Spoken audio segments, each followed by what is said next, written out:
Ed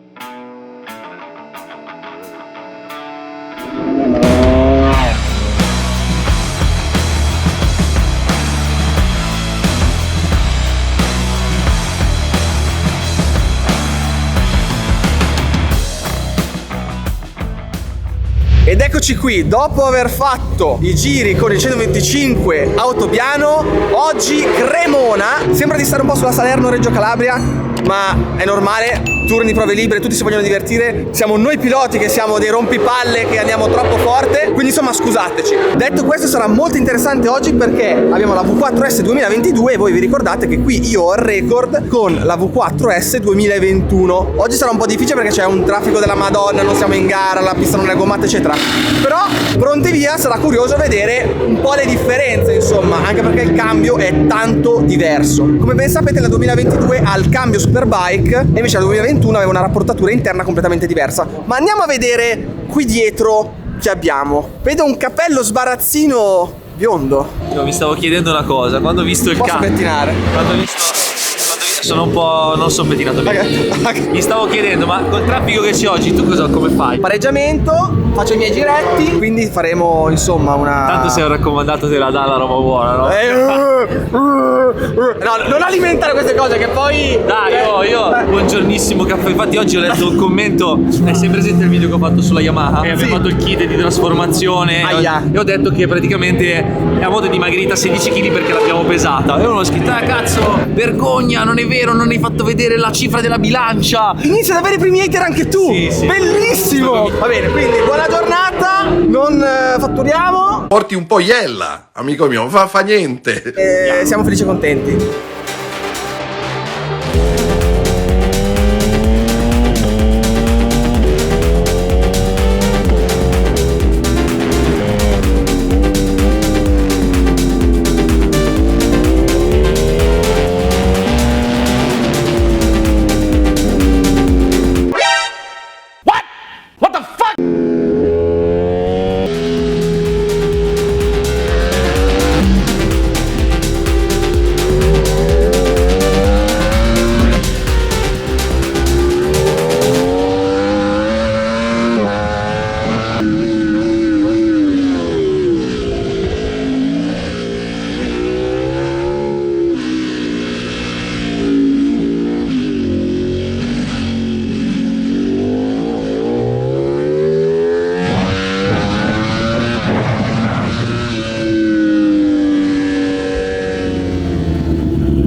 Appoggiavo il gas e iniziava a partire un po'. Però ho detto cazzo, comunque ne ho ancora, quindi è uscito un bel giro, ma ho fatto un erroraccio in fondo al dritto. Ho detto voglio provare a fare la scalata con l'aggressiva. Così.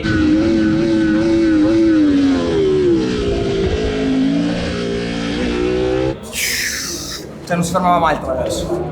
Lì per quello io faccio quello, che la faccio lavorare e cerco di non mandarmi in crisi. Se io freno forte e gli faccio la scalata alla MotoGP, sono lì così. Scalavi come facevi sempre. Secondo me non ci stavo dentro, come frenare ho staccato dopo 200. Quando tu sei lì in angolo vorresti che ti prendesse. Boom, e poi tac, ti cap, no?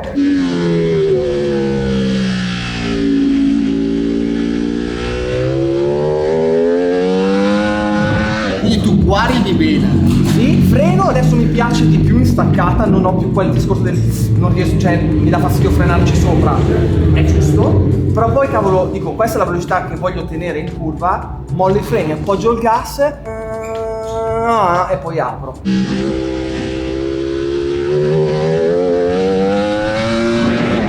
Però è al massimo angolo, quando vuoi cercare quel pelo di più di velocità di percorrenza che appena gliela appoggi...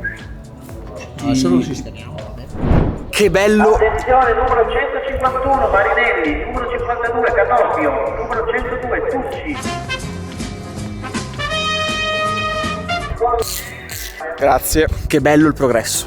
Un giro libero, 1, 32 e 1. Incredibile. Mi sentivo addirittura più lento perché come avete visto il giro era sporco, ho fatto un traversone infinito che mi stavo per stendere in fondo al dritto. 32,1. Però ragazzi ci sta, perché se ci pensate l'anno scorso la moto era completamente di serie, quindi non aveva le sospensioni, non aveva quelle due cosine in più che abbiamo per fare il National. E vedere queste performance, ragazzi, sono troppo felice, soprattutto anche perché era da un mese che non andavamo in moto. E la cosa bella è che dopo, durante il pareggiamento, gireremo da soli, almeno per 9 giri, e lì sono troppo curioso di vedere cosa riusciamo a tirare fuori.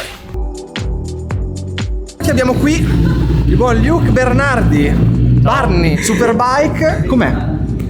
Tosta, viaggiano parecchio. Ma ti dicono, ma perché non vai a fare un giro in Superbike? Facciamo soffrire il buon Luca per un po' e poi magari. No, però sono curioso di sapere il passaggio com'è. Io venendo dalla 600 Esatto, poi è stata tosta, c'è tanta più potenza, poi purtroppo l'anno scorso ho fatto solo metà anno, quindi vengo da un infortunio. L'infortunio di fine anno. Esatto, sono stato fermo un po' di mesi e da riniziare tutto è stato un po' tosta, però pian piano. Ma secondo te dov'è che quelli davanti fanno veramente la differenza?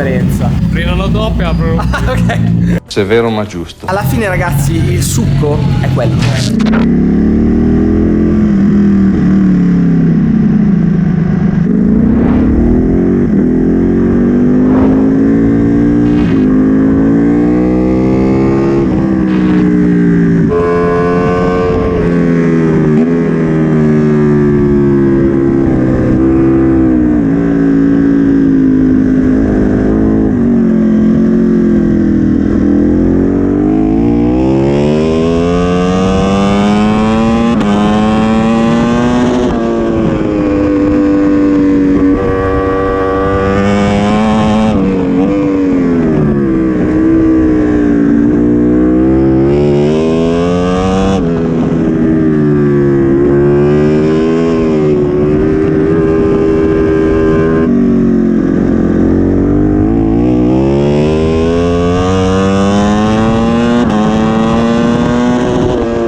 E vabbè signori, la fatturatina era, non dico d'obbligo, ma insomma stavo facendo un bel passo, 32 basso, 32-1, 32-2, 32-1. Avevamo quel problemino lì che non riuscivo ancora a farla girare bene e quindi sbagliando cercavo di piegare di più per fargli fare quell'ultimo pezzettino per poi riuscire a rialzare e dare gas.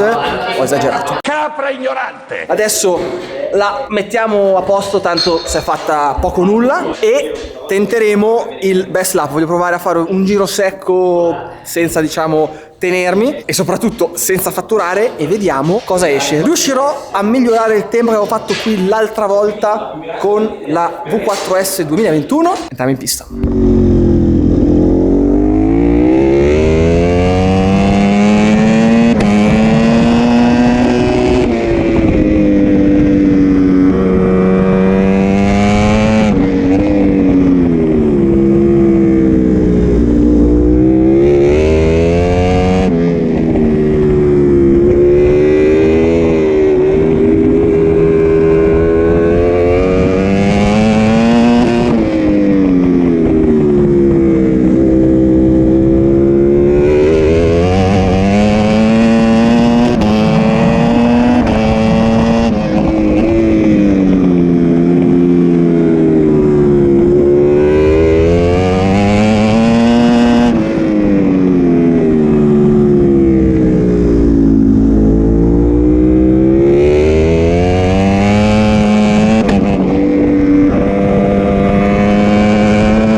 Voglio ringraziare Gulli perché mi ha permesso di fare un giro libero tutto per me e appunto non succede spesso, quindi grazie mille. Però ero troppo curioso di fare proprio il best lap giro singolo e tanta roba, ragazzi. Abbiamo abbassato di mezzo secondo il record della pista ufficiale fatto qui l'anno scorso con la moto completamente di serie. Secondo me, prendendo un po' meglio il ritmo, riuscendo a fare un po' più di giri uno dietro l'altro, si poteva fare qualcosa meglio. Mi è venuto un po' il braccino, diciamo così, però diciamo che le differenze tra il modello precedente e questo qui si sentono sensibilmente e soprattutto si sente la leggera ovviamente preparazione che abbiamo fatto sulla moto. Quindi ragazzi, dopo questo test si andrà verso Vallelunga. Mi raccomando, come al solito rimanete sintonizzati sul canale. Gas, ci vediamo al prossimo video.